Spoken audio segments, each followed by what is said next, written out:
Hi everybody, I'm Bill Sanders and this is Watch Art Sci, the art and science of watch collection. Today we're going to talk about exceptional horology, and this is the very best in watchmaking and in watch collection.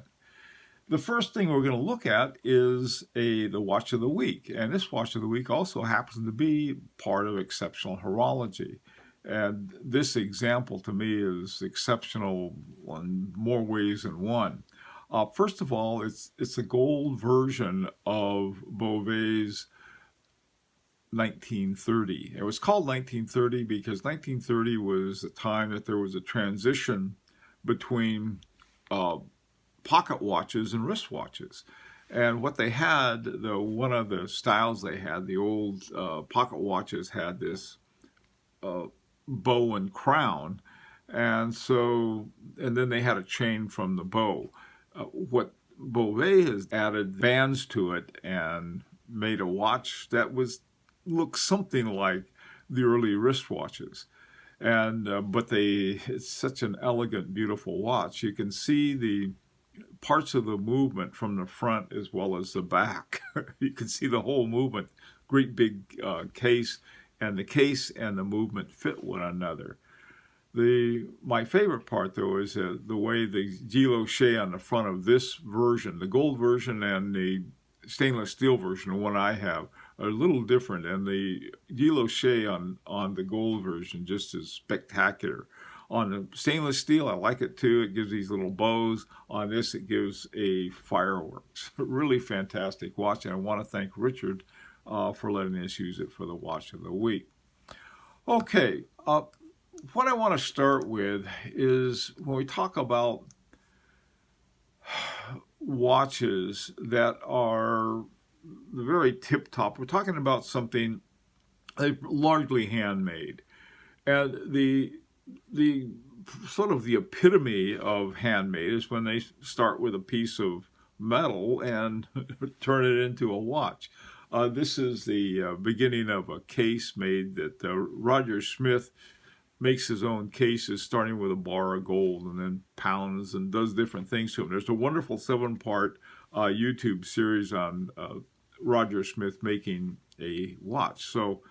And start making a case for a watch. All right, so this is sort of the starting point that we have. The types of watches that make up the exceptional horology, they're very low numbers. And to give you an idea, I'm going to start with these. Roger Smith makes 10 to 11 watches a year. They cost $100, $150, $200,000 a pop, and you have to wait for years to get one because there's such a waiting list for them. Kerry Launen makes a few more. He makes about 38 a year, not a week. Some of them make that many a day. And F.P. Jorn makes 800 and something a year. It's under 900 in general. H. Moser at sea, they make about 1,000. That's roughly at Beauvais about 1,800. And the final one, Parmigiani Fleurier, they make 5,000. Now that's a good deal more than all of the other ones. All right, so I want to take a look at these and see what they have in common.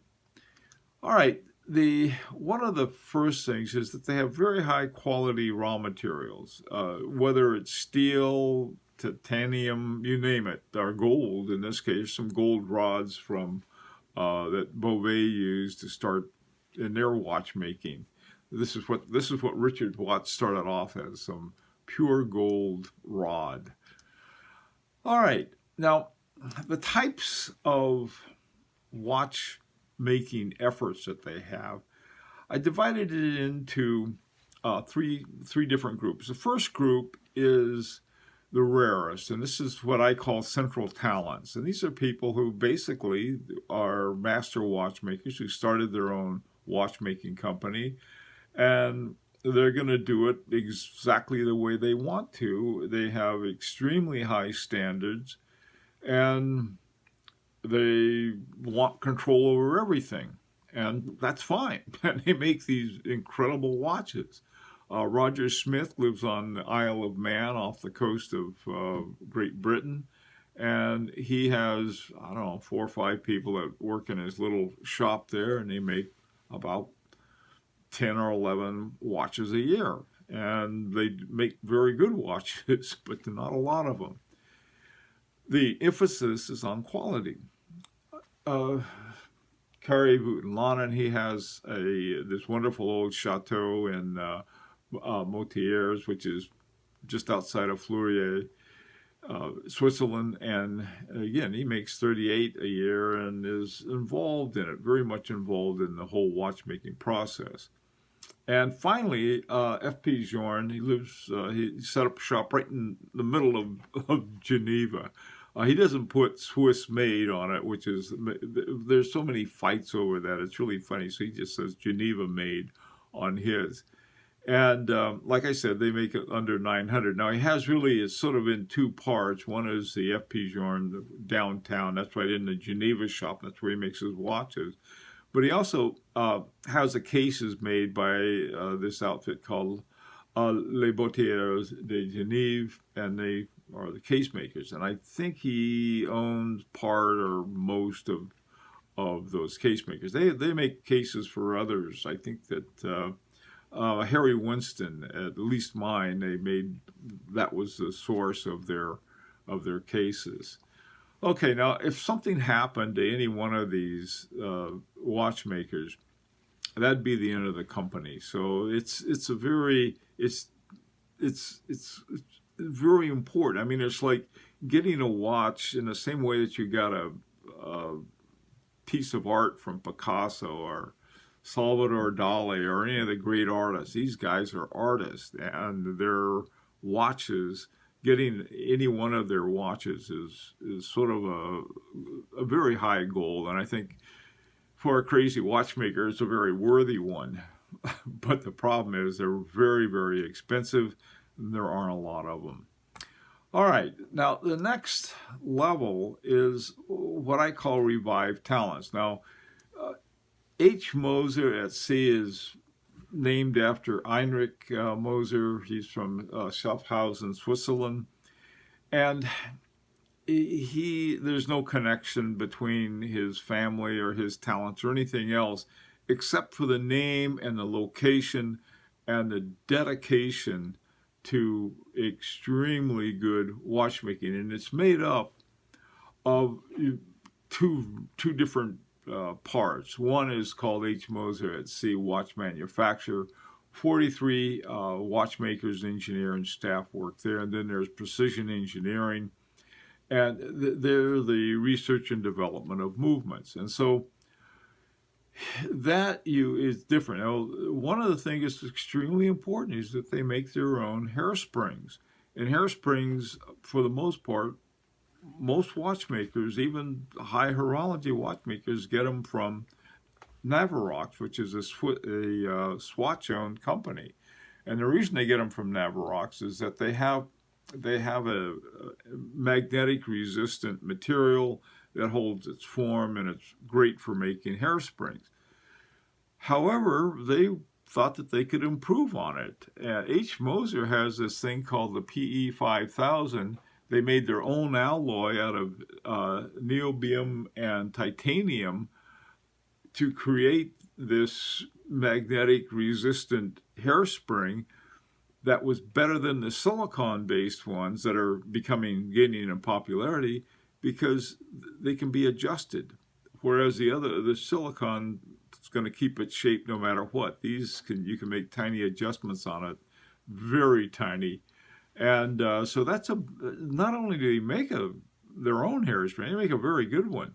Same with Beauvais. Beauvais has all of these hairsprings that they match with a balance wheel. So it's not the kind of thing that they're gonna just buy a hairspring from somebody else like most other really good watchmakers do.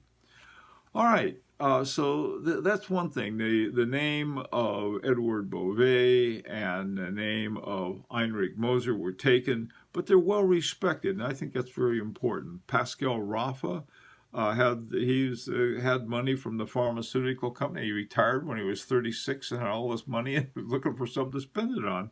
He spent it on a watch company. The same thing with the Malin family, who own H. Moser. They spent a great deal of money making it to what they wanted to, and they hired the very best talent. Okay, so they have the name of the watch company. It has nothing to do actually with the person who is actually making the watches. They go out and they hire the very best. All right, so this is a little different approach, but one that put together some fabulous watches. All right, the final one I'm going to talk about, Parmigiani, is what I call vertical talents. And this is sort of an interesting one. Michael Parmigiani was working for the Sandoz family doing restorations of old watches. Now this is what was also done by both F.P. Journe and Carrie Wooten-Lannon. I think that Roger Smith did some as well. So they said, look, we'd like to have you as sort of the central figure in this watch company, and we're going to name it after you. We'll call it the Parmigiani Fleurier. But you don't have to worry about the business, and we'll take care of that. And they did, to the tune of about 100 million Swiss francs, which is what really took care of it. Now, Parmigiani, the verticalness of it is they call it a pole, which is sort of interesting, vertical hierarchy. You have all of these are owned by the Sandoz Family Foundation, Parmigiani Fleurier, and then there's another major part called Manufacturers Horlogerie de la Foundation of the family. You have Vaucheur, which makes these great movements, Otto Kalpa, which makes balance wheels and hairsprings, Elwin, micro parts like pinions and screws, Les Artisans Botiers, they make cases, Quadrant et Oblige, they make the dials. Now, they have another thing too. This is sort of funny. They have Hermes makes the watch bands for them, and also too, Hermes owns a big hunk of 25% of Vaucheur, which is sort of an interesting thing. Okay, now to give you an example of the kind of talent they have. First of all, they have the palette fork. They make them of gold, and then they have, instead of just having two rubies for the palettes, for the entrance palette they have ruby, and for the exit they have sapphire. I'm not sure why. I don't know why one would be better than the other, but that's the kind of detail that they have. Michael Parmigiani, his emphasis and what he really likes to do is design movements and watches and so forth. And that's what he does.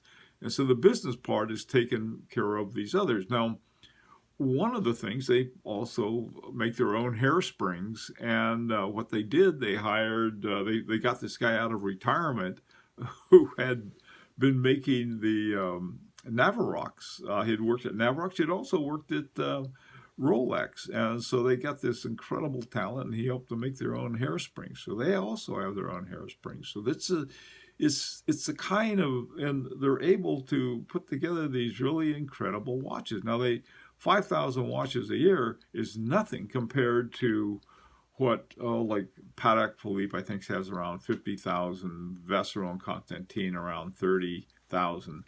Jaeger LeCoultre probably has more than both of them.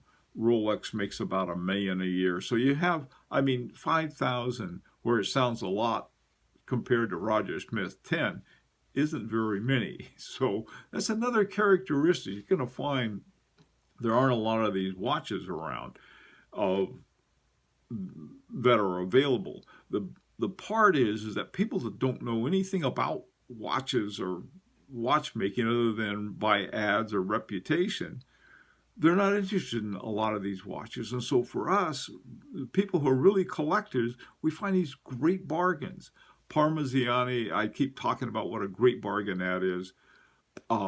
H. Moser, these are very expensive watches, but they don't retain their value, which is, to me, their collector's best friend. Okay, let's go on. One of the things that I had always wondered about is that at the Grand Prix, they're giving out prizes for watches, and I take a look at two watches. So what is the difference? And I talked to a former judge, Grand Prix judge up that I know, and he told me, he said, "Well, let me show you something."